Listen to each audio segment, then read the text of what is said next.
Welcome to Inside Coverage. It's the how and why behind all things going on in the NFL. And boy, is this is the perfect degenerate episode. Like, I'm Jason Fitz. I'm hanging out with Frank Schwab as always. And Frank and I get a special guest. We get an extra person coming in with us now. Ben Fawkes joining us. And Frank, I can't believe they're letting us do this. We get to talk about betting.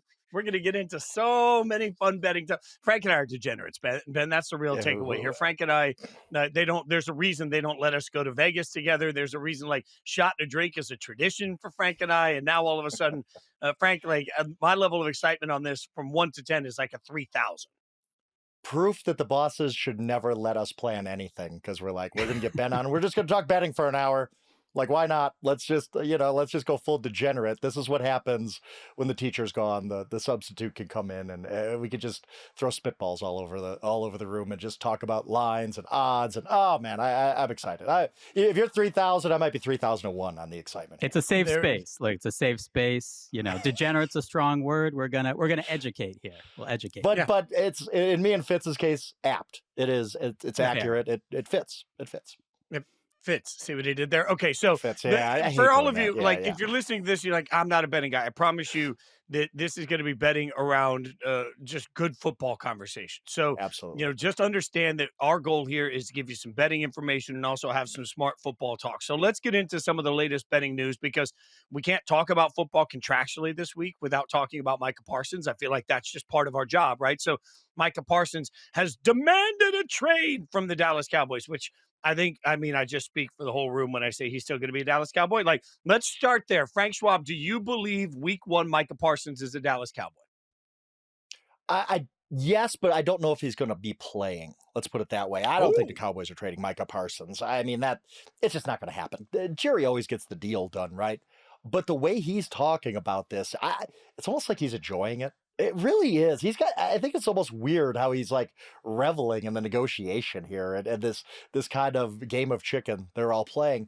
He even referenced Emmitt Smith back in 1993. And if we remember, one of the most famous holdouts of all time, because Emmitt Smith missed 2 games. The Cowboys went 0-2. I could see Micah missing that game. At least one game. We saw Chris Jones miss a game. I believe it was 2 seasons ago, the opener against Detroit. I could see a similar path there. And but I don't think Micah's going anywhere. I think the fantasies of him being traded, we're a long, long way from that. But week 1, I don't know. I can't sit here and say 100%. I think he's for sure going to be on the field for Cowboys. Okay, so Ben, from your mindset, before we even get to what it means, because there is an interesting betting odds thing here, do you believe that Micah Parsons will be a Cowboy this year? Yes. I think Frank laid out a good solution. Again, I know we want to have contrasting opinions here at some point. But yeah, I think, listen, this is why you draft and develop players, right? And the Cowboys, for as bad as they have been getting some of these contracts done earlier and having to overpay players, they have drafted them well, right? Dak Prescott, CeeDee Lamb, Micah Parsons, these are cornerstone players. The issue hasn't necessarily been their performance on the field. It's been that second contract or down the line third contract. So he's going to be there. I think, like Frank said, there's a question, I believe, of when it gets done. And he should be the highest paid player. I do think Jerry Jones always kind of likes to be in the media as well, right? And so it's almost like people have been discussing this. Like, does he just enjoy this? It's getting done in a month. People are talking about the Cowboys. It would be very difficult to believe he's not on that team week 1. And honestly, a massive, massive loss for a Cowboys defense that wasn't good with him on the field. Imagine if you didn't have him on the field for this season. Obviously, Dak coming back and what should be a much improved offense as well. So stick there for a second. Do you mind if I jump in? Let me jump in, Fitz, because I just want to get straight to our degeneracy here. I'm surprised the line hasn't moved, actually. The line has been, for week 1, Eagles -7. That's been pretty steady since the lines were released. There were a few -6.5 that first few days. It's basically been held steady at -7. You go to BetMGM right now, still Eagles 7-point favorites over the Cowboys. First of all, do you think that there's any chance that line does move towards Philadelphia? And how much do you think Micah Parsons is worth the line? If we just said today, hey, Micah Parsons is out week 1 for whatever reason, Jerry just says he's not going to play week 1. What would the line look? I think it would have to move at least to 9. Like, I think Micah's worth at least 2 points on the line. Yeah, I think so. 9 would be high, I would say. only because it's difficult for defensive players to move the line that much, True. right? So a lot of what you're looking for is kind of what is that guy's value above replacement, right? It's not just Micah Parsons in a vacuum, it's how much better is he. And for a defense, right, how much do they miss not having him? Like if it's a TJ Watt, the Steelers are obviously not as good a defense. They still have a really good defense outside of just TJ Watt. So there's a handful of defensive players, I'd probably say, let's say 5 to 10, who might move the line slightly. I did this exercise actually a couple years ago and asked odds makers, like we'll talk about a little later with my QB piece, the skill position players and defensive players who had moved the line. And Micah was among those. I think he was about 0.6, 0.7 in there. I checked in with a couple odds makers yesterday, and they were right around there, half a point, maybe a point at max. I think this would probably go to 7.5 if he was ruled out, and potentially, maybe the total moves a little bit, right? Maybe moves up because the Cowboys, again, you're assuming a worse defense, Eagles better offense, that type of thing. But it also depends where the lines are, right? And so 7 is one of the most key numbers in the NFL. So they're always hesitant to move off of that. I think it's been 7.5 at a couple books, has been bought back to, it's basically 7, like you said, across the market. So I think it would go to 7.5. One odds maker told me maybe to 8. I don't think it would get that high as to 2 points. So I think it's about a half point, maybe a point at max for Micah's value against the spread. I probably just overshot it because I've seen that defense without Micah Parsons. It's not good. And I can imagine, I already think Philly's the right side here, and I could just see Philly just drubbing them without Micah Parsons, really. I know I hate to say that about a fairly quality Cowboys team week 1, right? But you get the defending Super Bowl champs, always get that boost. They're at home. They're a really, really good football team. Yes, if it does stay in that 7.5, 8 range, I assume they're going to get flooded with Eagles money if Micah doesn't play in that game. George Pickens and CeeDee Lamb might be a great combination. They haven't played with Dak Prescott for a snap, right? And the Eagles are basically a well-oiled machine. They lost some pieces on defense, certainly. A ton of good players. The offense is basically the same. They're going to be pumped week 1. Like you said, it's one where you could see the Cowboys maybe like making it close in the second half, or it could just be a rout essentially from Jump Street. Because when the Eagles were looking good in the playoffs and obviously the Super Bowl, they were just kind of a runaway locomotive. No one was even close to them. Yeah, and it should be noted, if you're listening and you barely gamble at all, which is great, we're gonna help you through this. We're gonna make sure that you understand what we're talking about. Part of the reason they don't like to move off of a 7-point spread is just think about a football game and the way it plays out. Winning by a touchdown is a lot easier mathematically than winning by 8 points. So, if you're the book and you're sitting here and you've got the Eagles as a 7-point favorite, you don't want to move that to 8 because that makes things a lot more complicated. So just oversimplification for anyone that's just listening and trying to figure out what it means for you. It means that the Eagles at a 7-point touchdown advantage feels really spicy to all. Like we all feel good about Philly -7 in this game. Like I do. Frank, you feel good about Philly -7 in this game? Yeah, I do. I mentioned -6.5 coming out in the opening lines for a reason because I might have jumped on that right away 4 months ago. I knew this was not going to move the Cowboys' way, like unless Saquon Barkley got hurt or something at preseason. So yeah, I think Philly's the right side here. I just, as much as I've kind of pushed back on the whole notion that we all thought all last year Philly was great, and of course Philly wasn't even favored in the Super Bowl when it kicked off last year. Nobody was picking Philly to win the Super Bowl last year. So we have a little bit of revisionist history of how we think about the Eagles, and oh my God, they're a dynasty now. Well, we didn't think that way when Super Bowl 59 kicked off, but now we've kind of come around to that. And I just think everything, Ben talked about this, the continuity with the Eagles is just so strong. They're going to come out week 1, I think, play really, really well. Yes, I think the Eagles are the right side here. Ben? Yeah, it's usually not necessarily my place to say, hey, here's a bet I love. But I would tend to favor that Eagles side, especially like Frank said, getting that under a touchdown. I think that's going to be a smart play. And like the odds makers usually put out, right, putting that out at 6.5 to kind of see, hey, is this going to jump right up to 7? It's unlikely people, if you like the Cowboys, you're going to take that 6.5. You're going to wait until it's 7 and take the +7. So we kind of saw where that went. And in the same vein, I think there have been any 7.5s in the market. People have taken the Cowboys +7.5. So it's kind of the right line now. Week 1 is obviously really interesting because it's the one time in the season where the odds, you have months, right, where they're out. Usually the NFL season, it's really a week, 10 days that a lot of people are going to be seeing these odds. So these odds have been out for a while. They've kind of been hammered into shape. And outside of any other information, which for the most part is just, is Micah Parsons going to play? It seems like that's where the line in total probably will be.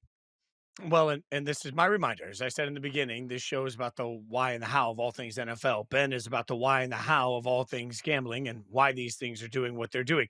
It's up to Frank and I to be like, woohoo! You know, we're the two Muppets here, flailing our arms. We're the two old guys like sitting in the side of the theater, commentating on the entire thing. So let's get to positions that you mentioned. You've written on this that do change the needle, that do move the needle, I should say, and that's quarterbacks. And this is a really interesting conversation because something that is going to start from week 1 is health concerns. We're all going to talk about it. And why I found what you wrote, Ben, about odds makers ranking the 32 NFL quarterbacks by point spread value. There's value to everybody that's ever bet in this article because it reminds you a little bit of how powerful certain people are to what happens in Vegas. So, for example, when you talk about the top in the market that move the needle, Josh Allen, we'll get to this in a second, is at the top of the list. What does that tell everybody listening? It tells you that if Josh Allen is out for some reason, there's a massive shift in what that means. So it's something for everybody to keep an eye on, Ben. And let's get there. Like, who is the quarterback that, I mentioned Josh? I guess he's at the top of the list. Why? Why is Josh Allen the biggest market mover? Yeah. So a couple things. I like doing this article for a couple reasons. One, I think everyone should get something out of it, right? So whether you're a fan of one team and you're just saying, hey, the Detroit Lions, how good is Hendon Hooker, right? How good is he as a backup? Is it basically the same as Jared Goff? What do odds makers think? And you kind of can see that difference between the article is basically measuring if it was Sunday morning, right, and all of a sudden Patrick Mahomes was out and then the backup was in, how much is the line moving? And again, there's a lot of nuance to this. How good is the team that the player is on? How good is the backup quarterback? How good is the defense, right? Coaching staff. All of these things factor in, as well as, like we talked about a little bit with the Eagles and Cowboys, where is the line, right? If it's a team -2, it could potentially move more than if it's, hey, -7, let's say, and they're right around a key number. So that's also going to factor in with the Bills. A lot of what odds makers said, just Josh Allen coming out, a lot of potential questions about accuracy. Obviously, a very good athlete. Is he a really good quarterback? Just kind of cutting down on the turnovers from year to year. I think obviously not impressed with Mitchell Trubisky as a backup, understandably. And, he had tied for Lamar Jackson. Whether, who's the MVP, that's a discussion for last year. But he tied for the league's best QBR. He had 28 touchdowns, 6 interceptions. Obviously, they didn't get to the promised land where they wanted to go. But basically, another odds maker had brought up, too, just his supporting cast, right? And so he brought up the Saints. He said, if you put the Saints skill position players on Buffalo, are they worse, right, than the Bills skill position players? And he brought that up as well with Kansas City. Everyone knows Kansas City's skill position players and Kelsey and the wide receivers. No one really knows the Bills, maybe James Cook. They haven't had that that star wideout outside of Diggs in the last few years. And so it was just kind of, Josh Allen does it all. He's big. He's indestructible. He's really difficult to stop on 3rd and 4th and shorts. And he's just right now the number one guy. Again, if it was just him and a league average backup, would he be above Mahomes? That kind of depends on the bookmaker. But with Mitchell Trubisky as the backup, and then with Mahomes having Gardner Minshew as the backup, he just edged out Mahomes. I love this piece, Ben, by the way. And I think for anybody, it's very, very educational, even if you're not a bettor. Because I've always said the most honest sports analysts out there are odds makers. I could sit here and tell it or somebody on whatever channel or whatever outlet or whatever could say, I think Matthew Stafford's the best quarterback in football. Well, are you putting money down on that? Because these guys who make these decisions on how much Josh Allen versus his backup is to the point spread, there's millions of dollars on the line every NFL Sunday. They got to be right. These are, they're not just blowing smoke and clickbaiting and hot takes. They need to put their money where their mouth is here. So I think it's very informative to look at this. And two things stood out to me, Ben. I want to ask you about both of them. The biggest riser was Michael Penix, which really surprised me. Because Kirk Cousins is still a reasonable backup, I think. Like he changed, the line change was him almost 5 points from what he was last year. I don't think Michael Penix proved that much to me. He played fairly well in his little cameo there, but I didn't go, oh, Michael Penix, set it and forget it. He's their star for the next 10 years. He might be, but I don't know if I'm there with him yet. I was surprised he was the biggest riser since last season. And also the biggest faller being Aaron Rodgers. And you had some quotes in there that were very harsh. These odds makers saying basically, most of them anyway, not all of them, but most of them saying kind of Aaron Rodgers is cooked. And I didn't see that last year. I keep citing this stat that over the last 10 games last year, Aaron Rodgers had 18 touchdowns and 4 interceptions. I get he wasn't MVP Aaron Rodgers, but I thought he was pretty good. Odds makers obviously don't. He was the biggest faller since the end of last season. So were you surprised by those two or any others in kind of the risers and fallers? Yeah. And so one of the, I guess, difficult things with the exercise as well, right, is that there aren't as many apples to apples comparisons. And by that, I mean year over year, like Jaden Daniels, who was the biggest riser. He was 28th last year. I believe he was 9th this year. And his backup both years was Marcus Mariota. So you could really tell, like last year, he was, 1.2 points above the spread. Ahead of Mariota. This season, he's 4.98, right? So just under 5 points. That's really the apples to apples comparison with Penix and Drake May. The two of those were partially because they went from a backup or projected backup to a starter. So Penix, he still is only the 30th ranked above replacement because he's only 1 point above the spread compared to Cousins. But last year, he was basically 4 points worse coming in. Partially, again, Kirk Cousins, good quarterback, hadn't yet gotten injured, hadn't yet thrown, 8 interceptions, I think, over the past 3 or 4 games down the stretch. And so Cousins downgraded a lot, Penix upgraded a lot, but still Cousins is one of, you would have to argue, the best backup quarterbacks in the league, right? So regardless of kind of what you think about Penix, his value against the spread is going to be depressed because Cousins is also such a good backup. Now, if Penix was, had a backup like Josh Dobbs, let's say Brandon Allen, somebody else, that would be an even bigger number, bigger difference. But really, it was the fact that he went from a backup to a starter. I think that was the biggest one. Same thing with Drake May. He was a little worse than Jacoby Brissett last year. Now, again, he's still, I'd say odds makers had mixed opinions on May. A lot of it's kind of, you have to see it on the field. And that's the same thing with all three of those guys, right? The risers, second year quarterbacks. And odds makers, that's probably the most difficult thing they have rating is the rookie quarterbacks. Some odds makers, the rookie quarterback is a 0 coming in the first week. There is no adjustment against the spread, and they're going to adjust based off of what they see. Others are going to have an opinion before the season and then obviously adjust in the first couple weeks. And with some of these guys, same thing with Drake May, a couple odds makers said, like, we expect the Patriots to be good. We just have to see it on the field first. And he could be, 4.5 points better, let's say, than the backup by the end of the season. But we're not going to put that down for the start of the season. I would say Jaden Daniels was clearly the biggest riser. And again, that was the apples to apples starter comparison. In terms of Rodgers, you didn't have to tee up odds makers much, I would say, to say some negative things about him. There was probably the widest variance on him. I believe one odds maker had him a half point above Mason Rudolph, and I think one had him 6.5 points above. So that's kind of why I asked 12 different odds makers, right? Is because everyone's going to have different opinions. You don't want to talk to 2 or 3 people. You're not going to get kind of that number that it should be. And so that's why you talk to 12 people, you get the average, and it kind of ends up where it should be. But yeah, odds makers really didn't see a lot on the Jets. And obviously also they're banking on a lot of just the data. Tom Brady is the 40-year-old quarterback who played well. Otherwise, there's not a lot there, right? And so they're going to go on the long run, what we've seen, and we just haven't seen it from 40-year-old quarterbacks. One odds maker really said, like, Aaron Rodgers just didn't look like he wanted to get hit. A lot of checkdowns, throwing short. And you can argue whether or not you think the Steelers offense is better than the Jets offense last year and the infrastructure. The the defense, all that. Ultimately, it's still a 41-year-old quarterback playing, and that's a lot of what they saw too.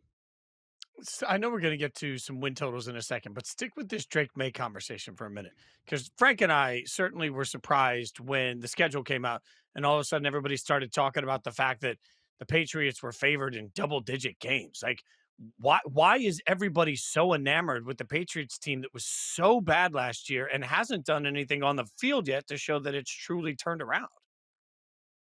Yeah, I mean, I think odds makers they factor everything in, right? And one of the things is coaching. And I think the Patriots, you'd have to argue, have one of the biggest upgrades kind of in the coaching staff year over year. And so that certainly factors in. A lot of it also is schedule and Drake May, and assuming that he's going to take, the first to second year leap. A lot of people who watched the film thought Drake May played really well last season. He just had nothing around him, right? No offensive line. That's why they draft Will Campbell at number 4. No wide receivers. That's why they get Stephon Diggs and other help as well. So they've upgraded that. The defense as well should be good or potentially better. And a lot of these games, it's not like the Patriots are favored by 7 points, right? In all these games. I think it's always important to take into note how much they're favored by, right? In some of these games. And if it's -1.5, -2, it's a relative toss up. They're still favored for sure. And expectations are higher. I think everyone was a little surprised when you saw the Patriots win total. That was one that stood out, right? At whether it was 7.5 or 8.5, depending on the book, seems very high. I think last year theirs was 4.5. So it's a very high number, seemingly based off of what they had on the field last year. But you could also make a case they're the second best team in that division. And so then if all of a sudden you're beating the Dolphins and you're beating the Jets, maybe you go 3-1 in those games, as opposed to maybe 0-4 or 1-3 last season, whatever they were, more of those wins are going to pile up. And so I think it's a combination of all of those things that factor in. And people really were impressed with Drake May. I think the one thing there that was that's most, I think, important to the Patriots conversation that you mentioned is the schedule. The schedule is the easiest in the NFL based on Warren Sharp, who we all read, a great football analysis. He takes the win totals and basically uses that for strength of schedule. And he had the Patriots by far the easiest schedule in the NFL. And then you add on the fact that they had such a good free agency period, a draft class everybody loved. They had the number 1 consensus grade. I'd still have sticker shock over 8.5 wins for the Patriots, but I get it. It's hard with that schedule to fade them because they're going to have some pretty easy wins, as you mentioned. I'm higher on the Jets than probably the consensus, and I don't think the Dolphins are that terrible. But overall, the Patriots, it's going to be hard for them not to at least be in the range of 8-9 wins just based on their schedule. I'm hammering the under on that. I am hammering the under. I like the amount of I'll try love. to talk you out of it, man. The amount of love we're giving Mike Vrabel, like we're making Mike Vrabel sound like he parted the Red Sea and just dragged the worst Titans team you've ever seen in history to an AFC Championship game. Like we are popping Mike Vrabel up like he is just a golden god of coaching, and it's an immediate turnaround. And I don't know, like they spent their money really well in the offseason and they drafted well. Aren't those the same things we said about the Bears a year ago right now? And they sucked last year. So I hear it. I hear the easy schedule. I just always counter that for every Patriots fan that's looking at the schedule saying, oh, that's an easy win. The fan of the other team is looking at the schedule saying, oh, the Patriots, that's an easy win. I'm not willing to. I don't think you get out of the sea of suck as quickly as New England thinks that they're going to get out of the sea of suck. They're like a 6-win. Says the Raiders fan. Says the Raiders fan. Like, look, if anybody knows that it's quicksand and tougher to get out of, it's me. All right, we're going to get into a bunch of win totals, some popular bets that are out there. We'll do that after we take a quick break as we continue breaking down everything you need to know about betting this year in the NFL. Welcome back to Inside Coverage, the betting special. Ben Fawkes joining us. And win totals. Frank and I talk a lot about it. We love it. Give me something. What you talked to all of these books. Was there a win total? Because we just talked about the Patriots. Was there a win total that you looked at and you're like, I need to ask some people about that. That seems really off to me. Yeah, it's a good question. I don't know necessarily about I guess I'll answer the off first and then some popular ones after that. I think the two that stood out initially when these came out, and again, having been doing this for years and years and years, getting some gray hairs. These are released earlier and earlier, right? So I forget if this was February or March that some of these were released, or April, but these have been out for months. And I think the two that stood out, one we discussed was the Patriots, right? And just seeing that, whether that opened at 7.5, it's been pushed up to 8.5 at some books. And the 49ers, I think everyone saw coming off last season, and obviously not the season that they were hoping for. They've just been kind of a standard of excellence, and they just weren't a factor last year. Having a win total of 10.5 after going, I believe, 5-12 last season seemed like one that, wow, this really stood out. What is kind of the case for this? So I would say the 49ers were probably the one that stood out the most. And I think as Frank had talked about, a lot of that with the Patriots, same thing. With the 49ers is the schedule too. And just, the easiest schedule, I believe, by opposing season win totals. So like Warren Sharp has, meaning who they're playing, the Vegas win totals, if you add them all up, it's the lowest number in the NFL. And so the 49ers obviously getting some players back as well. But I think that's one where that stood out immediately. You said, whoa, 10.5, that seems kind of high. All right, so let's go through some of the popular win totals that are out there and what everybody's betting on. Everybody seems to be, Frank and I have talked about this a million times. I'm not sure the Steelers are going to be any good, but I'm damn sure the Steelers are going to be relevant. That speaks in the way that everybody's playing it, right? They're popular. Yeah, the Steelers is the one, and this is at BetMGM. This is at multiple other books. They are just, everyone wants to have an opinion on them, as one odds maker told me. They are the most bet over at a lot of books. There are a lot of tickets on the under as well. They're just a popular win total, and I think a lot of that happens, for two factors, right? One, Aaron Rodgers. He's one of the more polarizing players we have in the league. And two, Mike Tomlin's never had a losing season. And so if we do some basic math and there's 17 games and you win 9 and you lose 8, well, that's over 8.5. And that's all you have to do to cash the win total. And so there isn't a lot of, thought necessarily into that. I'm not saying the public bettors always have that simple of kind of a decision, but that's really one that stood out with the Steelers. And they actually had one guy I thought was interesting at a book in Vegas. He bet 10 grand on the Steelers over 8.5 at plus 118. They moved it. They moved the juice to minus 110.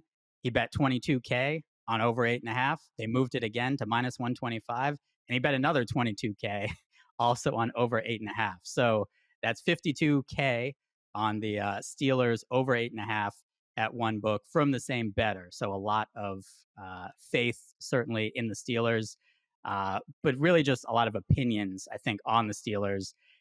They're an interesting team as well. They're only favored by more than 3 points in 2 games this season. They're only favored in 6 games right now on the look-ahead lines as it is. And they're underdogs in 7 of their final 9 games, including at the Lions, at the Chargers, at the Ravens. So the schedule is definitely backloaded in terms of difficulty. But early on, it's not that difficult over the first 6 weeks. They're, at the Jets, Seahawks, at Patriots, Vikings, which is in Dublin, and then a bye, and then against the Browns. And they're either a favorite or a slight underdog in all those except the Browns. They're a 6.5-point favorite. So they could get off to a very good start. Obviously, there'll be a lot of hype coming with that. It's kind of a question of what does that look like towards the end of the season. I was actually surprised this one is so popular because I've said this about the Steelers for the past few weeks, really, that I think we're going to get to week 18 and they're going to be 8-8. And it's just like, okay, flip a coin on whether they go over this or not, because I just think they're kind of middle of the road. I don't think they're that exciting. I don't think they're that bad. I don't think Aaron Rodgers is going to fall off a cliff, but I don't think he's going to be very good either. I'm just kind of in the middle of the road with the Steelers. But like you said, Ben, like they're a very, very public team.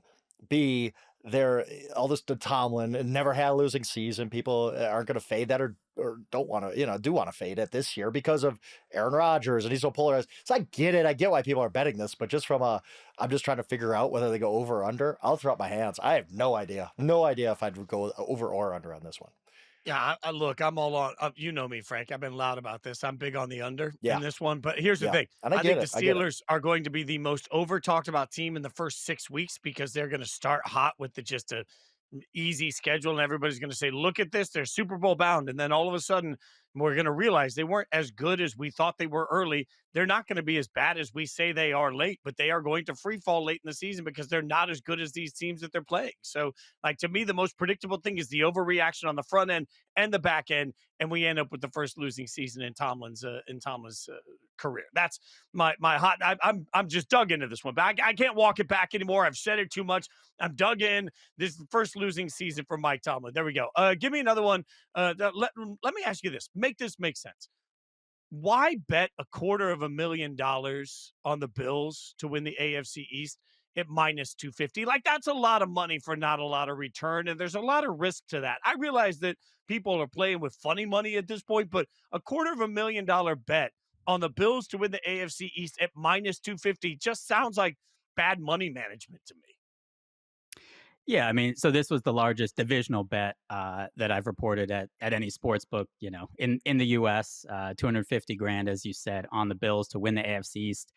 Ultimately, it's really a question of, does Josh Allen get injured? I think is what you're essentially betting on, right?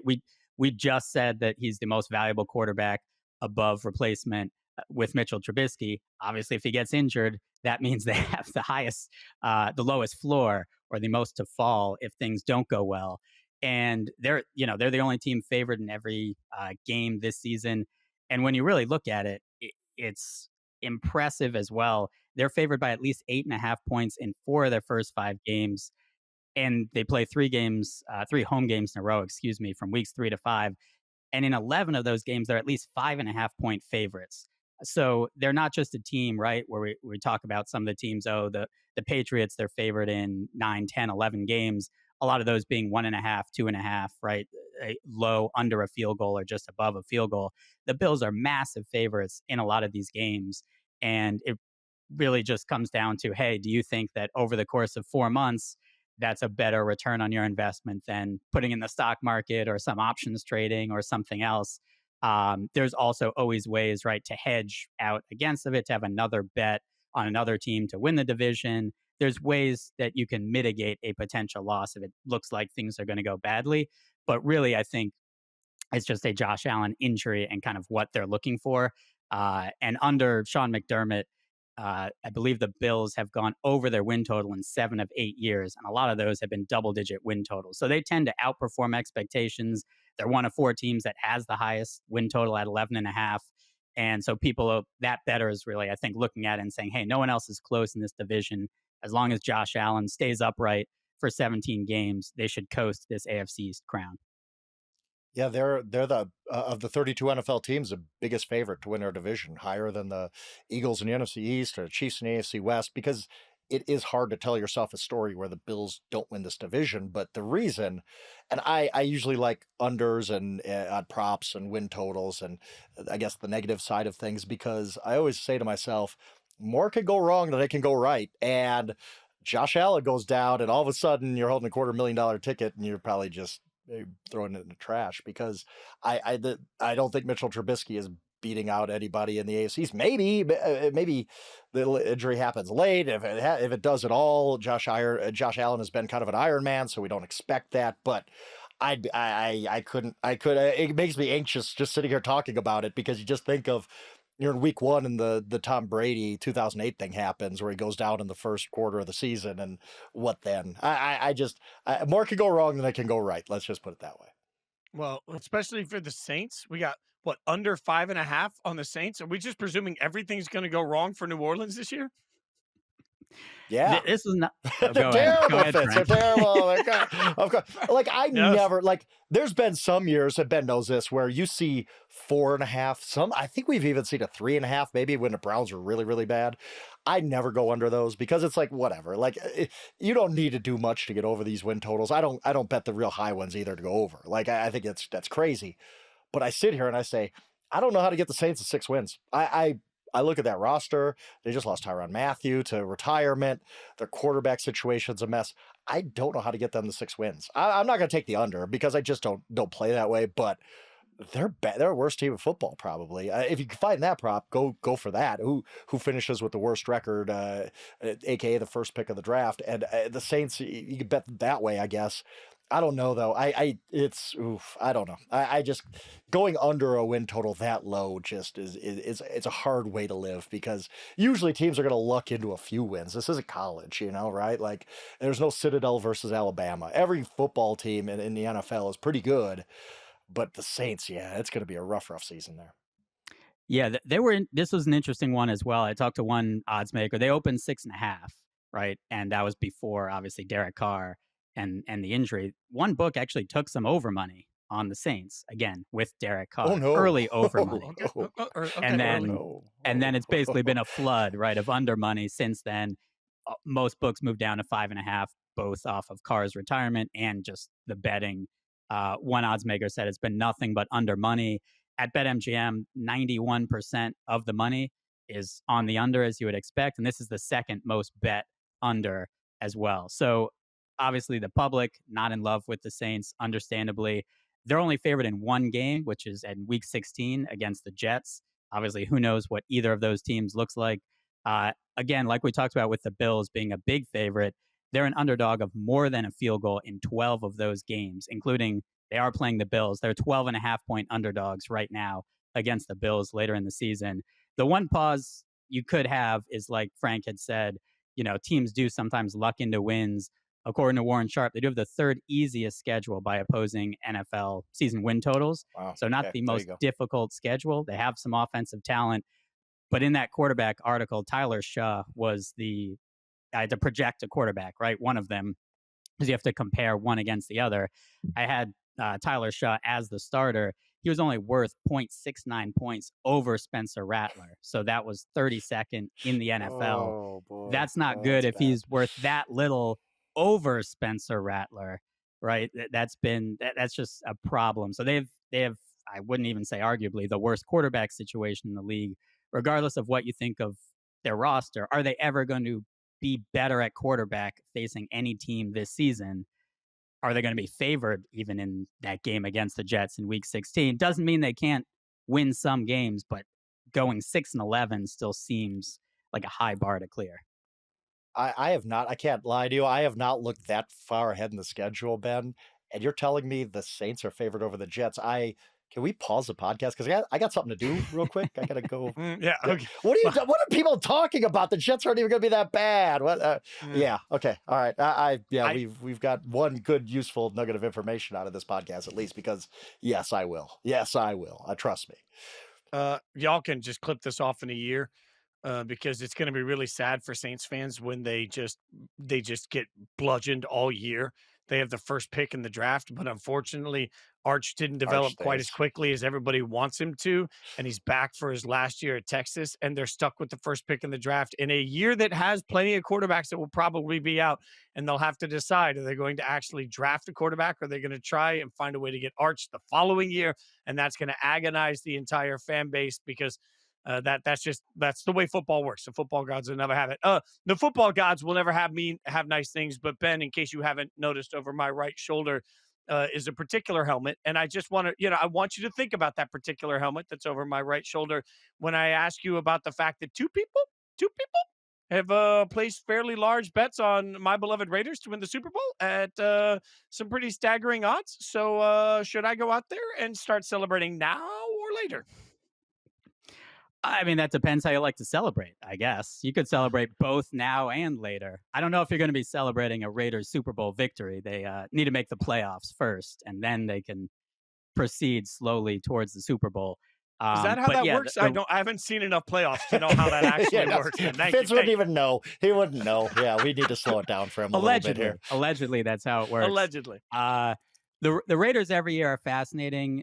Almost no matter what number, right? They're going to have some liability, obviously, at a lot of Nevada books where Las Vegas is, and now they have a team. So a lot of people, whether they're coming into Vegas, whether they live in Vegas, are going to take some shots on the Raiders. These two bets are not those shots. One was $25,000 on the Raiders at 100-1, and another was $10,000 also on the Raiders to win the Super Bowl at 100-1. Both of those at DraftKings. And I did ask them different bettors, so not the same bettor betting on those. So two different people believing in the Raiders. So it was Jason Fitz and who? That's what we need to Frank know. Schwab. Like that's. I believed the other one was you. I thought Frank. I thought Frank was like, you know what? If you're putting 25 down, I'll put 10 down. Oh, okay. And look, a lot of this support. too, right? So obviously that first bet wins $2.5 million. Some of what you're doing with this potentially is setting up, right? Whether you're betting on other teams, potentially cashing it. There's a lot of ways to go if, let's say, the Raiders start out hot or those odds decrease and that ticket is worth more than kind of initially what you put in. So a lot of these bigger bets like that or longer shots, people aren't necessarily expecting them to win, as weird as that sounds. It's kind of about playing a position and having an advantage a little later in the season and betting something else in order to eventually come out with more money than you had going in, which is always a good thing with gambling. All I heard out of that was that two of the smartest people in gambling have obviously decided that the Raiders are going to win the Super Bowl. That's the real takeaway from that entire point. All right, there is actually value on betting in preseason games. We're going to take a quick break, and then we'll tell you about it. Plus, we'll get some rapid-fire best bets, all that coming up next. We're back and excited for preseason betting. I know everybody says you must be a degenerate, but Ben, this is the annual time where I think smart people let everybody know that there can be value, right? Like, what's sort of the right approach to preseason football? Yeah, I think there's a couple things here, right? One is much like when there's NBA games on or baseball or, all of whatever, 125 college football games on a Saturday, you don't actually have to bet it, right? And so if you don't want to bet on NFL preseason, that's totally fine. A lot of what it's going to be is finding information and really doing a lot of digging, following on social media, following beat reporters, sound bites, all of that, because it's essentially a game of information. How long are quarterbacks starting? What does the quarterback depth chart look for a certain team, right? And so, whereas before we're measuring the starting quarterbacks, obviously how much the line moves when they're playing, you're almost measuring a portion of that where, hey, the Bengals, for example, right? Joe Burrow says he's going to play. That line has moved a ton in week one of preseason because he's going to play at least a little bit, whereas previously he wasn't playing. But you're looking at who are the backup quarterbacks, the third string quarterbacks, and then kind of what do coaches typically do during the preseason. In the NFL, the motivation is pretty much the same. You could argue late in the season, maybe it changes if some teams are trying not to win necessarily, but everyone's trying to win. In the preseason, that isn't necessarily the case. You may just want to say, hey, we want a good look at the second string quarterback. He's going to be out there for 3 quarters. Or, hey, we really want to make sure we get this running game going. So we're going to run 35 times, right? Some coaches just don't want anyone to get injured. So they just want the game over with. There are differing motivations, which isn't something that happens in the regular season. So there's a lot of variables to work with. It's kind of its own league, its own stew. It's very different than the regular season, but there is value to be had kind of if you know where to look. But I would just say kind of there's also no shame in just saying, hey, the NFL season starts in 4 or 5 weeks. I'm happy to look at week one and get some bets down for that too. Yeah, I'm of the I'll just wait it out. There are some situations, like you said, if you suss out the information, which is readily available. I mean, coaches mostly will tell you their playing time plans. I'm not going to play these guys. I'm going to play these guys 3 series. There's history with guys too. Andy Reid has always been an old school guy and will play his starters in the preseason. Sean McVay kind of brought in this new model and he lives by it every year. He won't even play a second string quarterback. I think there's a stat out there that Sean McVay has never played his second string quarterback a snap in the preseason. Like it's insane. So we know that, but still it needs to be a very specific situation for me where I kind of have a comfort with the third string quarterback. Oh, this guy's a little bit better than people think. Or, the Browns are a good example of a team this year. They're going to be playing their quarterbacks seriously for 4 quarters because they have to evaluate these guys, like all 4 of these guys. So maybe the Browns are the type of team that's going to be terrible in the regular season, but maybe there's some value on them in the preseason. I haven't looked into that closely, but there just has to be a specific situation where I feel comfortable. This team's going to be playing a little harder than this team for the full game and the backups and blah, blah, blah, because it's you really have to study it. There is value for those who want to study this. Go for it because there can be value there. I just don't like digging that deep into it. Yeah, one of the biggest changes I made in my betting life a couple of years ago, and this was a staggering one. It's not for everybody, but I'm just being honest with the world. I stopped placing any bets on the NFL in the first 2 weeks of the regular season because it's so wild because of the lack of preseason. I feel like the first couple of weeks, everybody's getting their feet under them and teams look wildly different. What Frank and I do in our Sunday night show for years. Last year, we talked about it. After week one, we're like, we're not going to overreact. And after 2 weeks, it was like, well, we're not going to overreact to the overreaction from the reaction. How do you do that? And I just feel like because the preseason has become such a wild west of who actually plays, for me, I'm so uncomfortable with the first 2 or 3 weeks of the season really knowing what a team looks like. I'd rather wait a little bit and then bet more confidently as the season goes on. So, I agree totally, guys. There is value in preseason betting, but there is also value to stepping back and saying, you know what? I know what I know. I know what I don't know. I'm going to do this responsibly, and I'm going to wait till I have the most informed opinion to be able to bet on every single week. That being said, informed means best bets. All right, so let's take a look at some of the best bets that are out there, Ben, that you like right now. Okay, so a week one bet that Ben likes right now today would be?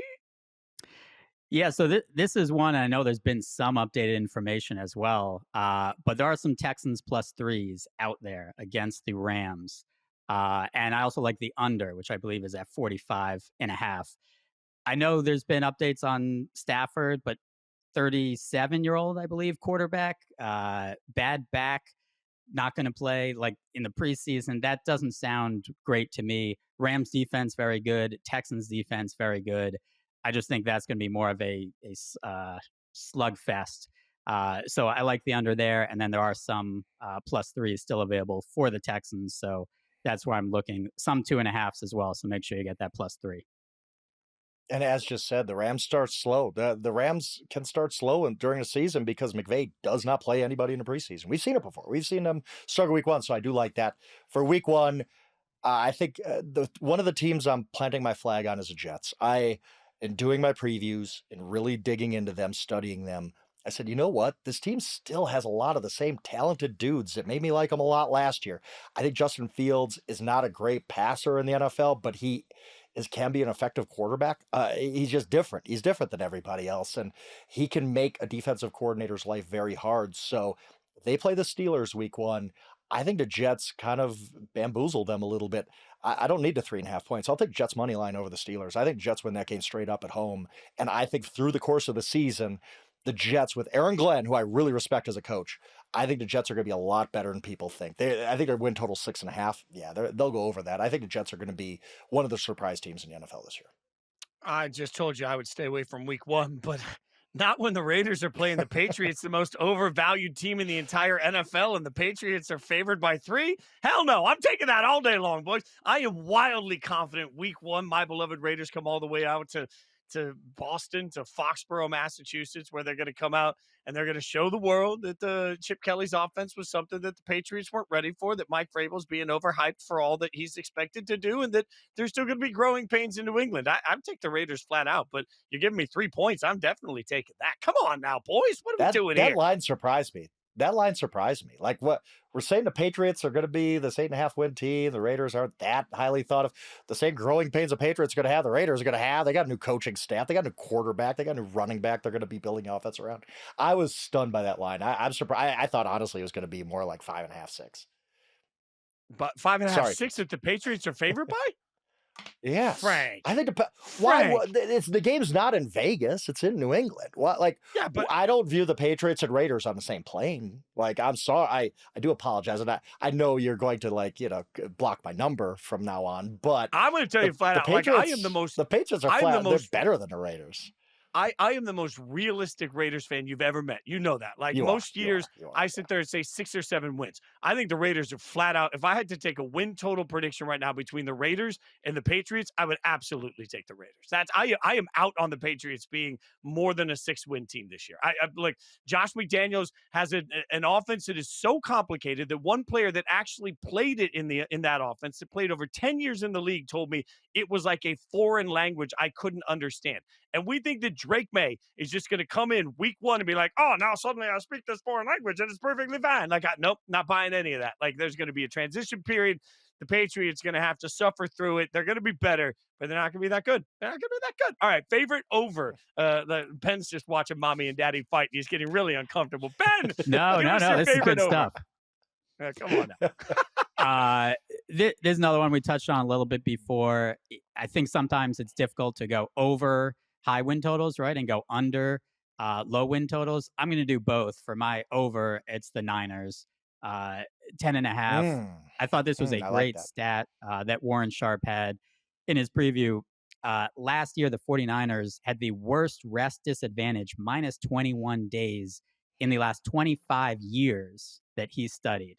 And still, they were 13th in DVOA, the FTN fantasy stat, and number 3 in net yards per play. So kind of a better team than their record showed. Obviously, a lot of injuries. We talked about they have the easiest schedule in the NFL by opposing season win totals. And this year, they have the 4th best net rest edge at plus 9 days. That's difficult to say once, let alone 3 times fast. But basically, terrible schedule, a lot of injuries last season. This season, very easy schedule. And I just think there's too many things going for them. They get to play the NFC South. They get to play the AFC South. They got a game against the Giants, against the Browns. It seems difficult that they're not going to get to double-digit wins. And then again, they just need to get to 11 to cash this. Yeah, I love that you referenced the net rest, because for people who haven't know about this, it's pretty simple. One team coming off a bye week has extra rest than the team not coming off a bye week. A team that has to play on Monday night has less rest than the team on Sunday night. The teams would have more rest, have more of an edge, and they have better against the spread records. Like, this is something that's been proven year after year. It's a great stat. It's great to look into. It's very advanced. I got Fitz mad in the first part of this. I'm going to make Ben happy because my favorite over is the Minnesota Vikings. I don't know why we have them at 8.5. Why do we have them at 8.5? They won 14 games last year. We're saying that the difference between Sam Darnold and JJ McCarthy is 6 games. Like, what? Like, what are we doing here? There's a possibility JJ McCarthy is better than Sam Darnold, who had never posted a passer rating above 80 in his career before he got into the warm cocoon of Kevin Stefanski and the Vikings, that great coaching staff. I thought the Vikings had a great offseason. I get it. The schedule's very tough. But you're telling me this team's going to be 8-9? Nope, I'm not buying that. All I need to go is 9-8 to cash this. Please, all day. The Vikings are easily my favorite over on the board. Ben, thoughts? Because I mean, I agree with Frank have so on many this. thoughts, but it's a quick hitter. I think, yes, the schedule is difficult. And ultimately, one of the biggest storylines right in the NFL, I think Travis Hunter is fascinating, playing both ways. Can he do it? Shedeur Sanders, the Browns, all that thing. Is JJ McCarthy? It's such an unknown. I think no one would argue that the Vikings have a top 5, very easily top 10 roster in terms of talent. They have the largest question mark at the most important position, and that's JJ McCarthy. And, you have to trust the people in the building who decided to let Sam Darnold walk, and they obviously believed in JJ McCarthy. But I wouldn't say 100% of people thought he was an amazing quarterback coming out of Michigan, and kind of some of the almost the same narrative that we were talking about at Michigan, right? Can he drive the car? All this offensive talent, great defense is the same thing with the Vikings. Basically, just don't crash the car, right? You're being handed a Porsche, just go the speed limit, maybe a little bit over, get where you need to go. You should go in the playoffs. But yes, tougher division. And then also you have, potential suspension for Addison. Justin Jefferson already has a hamstring. There are some little things there, TJ Hawkinson, but like I said, it's supposed to be a quick hitter. This is why I can't get me started on the Vikings. No, you can go off on it because the Vikings were going to be my pick too. Frank and I align on this. I think the Vikings are the easiest, the easiest one to go out there and hammer the over on. I'm all in. I'm not in on JJ being a world beater. I think he's going to be. He's 10th pick of the draft. He might be, though. He might be. Yeah, he might. He might. Well, be. And I might. Why can't he be Bo Nix? He was drafted ahead of Bo Nix. Well, yeah. Okay. Well, I until we see anything on the field, we can't take back what we said the day he was drafted. The day he was drafted, I said Mike could maybe. Like, that's sort of where I am on JJ. But that being said, I believe in the coaching staff enough that they'll be able to squeeze all the juice out of JJ that they possibly can. All right, favorite under, Ben. Let's be Nancy negative now. Yeah, we touched on a little bit too. It's the Saints under 5.5. I think there's a couple other ones that you could go to as well, but the Saints and the Dolphins is one. They're actually down from 8.5 down to 7.5. So some of the value gone there.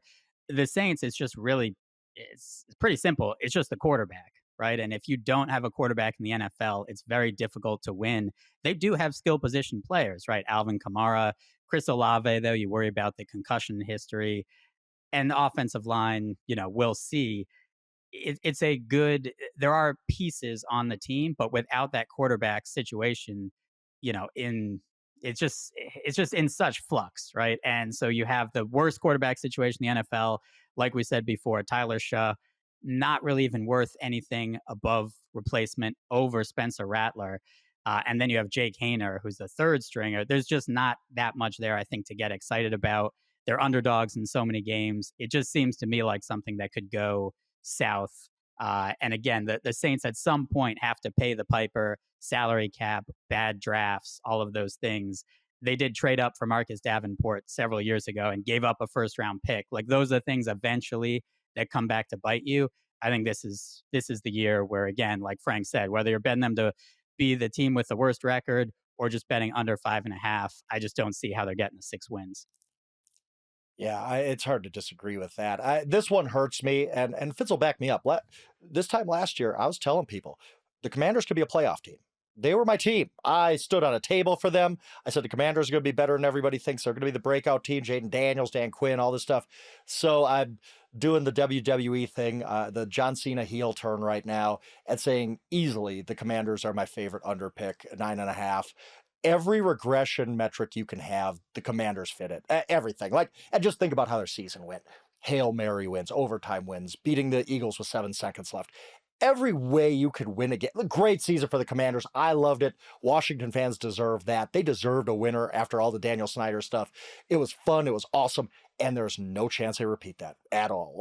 Maybe Jaden Daniels is just so good that I'm sitting there with that under ticket saying, what did I do? I bet against Superman. This is dumb. I get that. But I'm going to go with all the regression stats and say the Commanders take a step back this year. They'll be fine in the future. And then, of course, the Terry McLaurin stuff isn't that great either, right? Maybe Terry McLaurin's not on the field week 1 or 2, or maybe he's traded. I don't think so, but that adds to this where I'm out on the Commanders. I think they go under 9.5. Look, you guys have taken too easy a path. I'm going to give myself no squeeze room at all and go with the team that stinks. It's going to stink again. Tennessee Titans at 5.5. I'm taking the under. In fact, if you had to ask me to place a bet on the not worried about Cam. I like it. First coach out, Callahan's first coach out. In October, when Vrabel goes down to Tennessee and whoops the snot out of the Titans, Amy Adams-Strunk will freak out. She'll fire Callahan. As a result, the interim coach will step in, whoever that's going to be, which will only stunt the development of Cam Ward. And we'll have to find out next year if the Titans can give him a coaching staff that doesn't ruin the poor kid's career.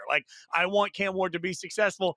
I don't trust the Titans to do that. Unfortunately, they just don't have a lot around him. And I just don't get a sense, even the people I know that are down there in Nashville covering this team and are seeing it every day in practice, do not give me any sort of massive confidence that the Titans have figured out how to do what they need to do around Cam Ward. You got a rookie quarterback saying that they're mediocre in their press conferences afterwards. It just speaks to how bad things are in Tennessee. I think it absolutely falls apart. And while this team will be better in long-term because of Cam Ward, they won't short-term. So the Titans, I'll take the under, even though the under is staggeringly low. We all agree that the Bills seem to be the easiest divisional bet. Can we all just are we nodding through that? We all believe Buffalo's. Can I give one? Because I got a 4-1 that I really like. Jacksonville Jaguars. They were 4-1 at one point this offseason. Wink, wink. I did know that. I don't know what they are now, but I think Jaguars win that division. You're getting pretty good odds on them. I'd say Chiefs too. Yeah. I mean, they have won the AFC West 9 straight seasons. They're about minus 120 or so. The division is better, but minus 120 is not a lot for the Chiefs to win the division. Not that much to lay, yeah. Look, Frank and I do we have a steak dinner at the Super Bowl on this Jags thing? We need to. But I needed to get 4 steak dinners out of it. That's why. If I'm not going to take even odds on something, I can get 4-1 on. Come on. Look, no, I'm just Frank and I are on total and different ends of the spectrum on the Jags. I'm starting to wonder if I think anybody's going to be good because all I'm doing here is saying everybody's going to suck this year. Okay, what about Ben? Is there a Super Bowl pick out there you like? Yeah, so I was going to ask, is this our pick for the game or a bet that we like?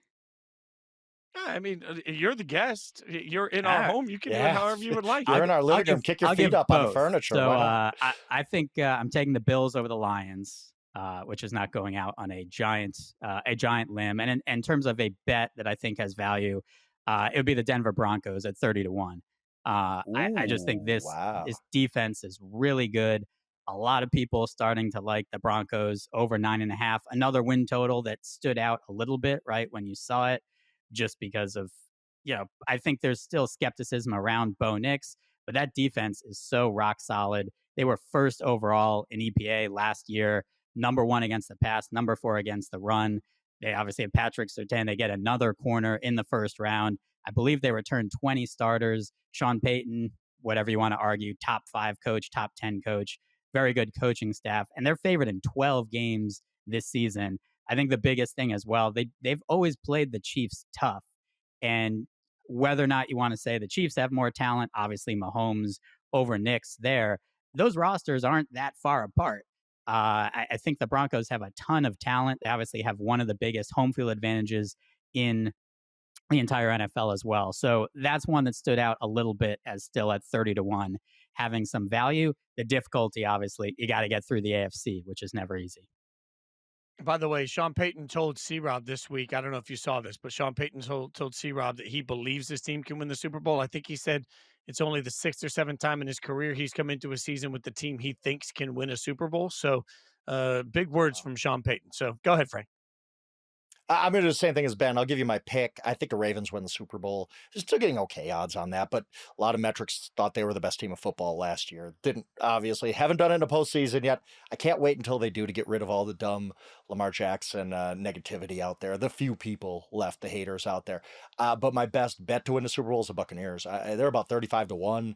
I just think Buccaneers could be awesome this year. I do. I think they level up. They become a Super Bowl contender. I like the odds on them. So Ravens. So I might even go Ravens over Buccaneers when I pick it officially for Yahoo in a few weeks, because I'm just that high on the Buccaneers taking a step this year. I like that I don't one. know. Yeah, I was gonna. Sorry, Fitz. I was just gonna jump in. I was surprised with the Bucs. Talking to odds makers, they were one of the least bet teams at BetMGM. Like, no one is betting on the Bucs. I understand, like, they're not necessarily the biggest fan base. They're down in Florida. It's nice weather. There's plenty going on. All they keep doing is winning the division and playing well in the playoffs. It's not like they're going in the playoffs. The Broncos last year got housed by the Bills. So it's kind of like, all right, there's still a gap here, even though we made the playoffs.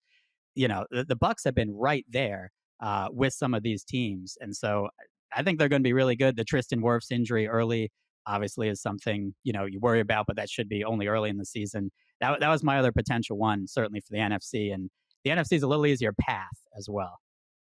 Yeah, you guys, it's cute that you guys have both put together a Super Bowl that doesn't include the Chiefs. I'm just not willing to do that. So it's going to be the Chiefs in the Super Bowl beating somebody from the NFC. So let's just say they beat the Lions, even though Lions have a ton of change this year. I'm just manifesting that because I finally want to see Detroit make a Super Bowl. But look, I'm not betting against the Chiefs. Like, it's cute that you guys have found other solutions that don't put the Kansas City Chiefs in the Super Bowl. But until Josh Allen or Lamar Jackson find a way to actually beat Kansas City, I just can't bank on it. I want to bank on it. I want you guys to be right. I think it's more interesting if we get one of those stories, but the Chiefs are going to win the Super Bowl just because that's the easiest bet in the world. MVP, Ben, you got an MVP for us this year?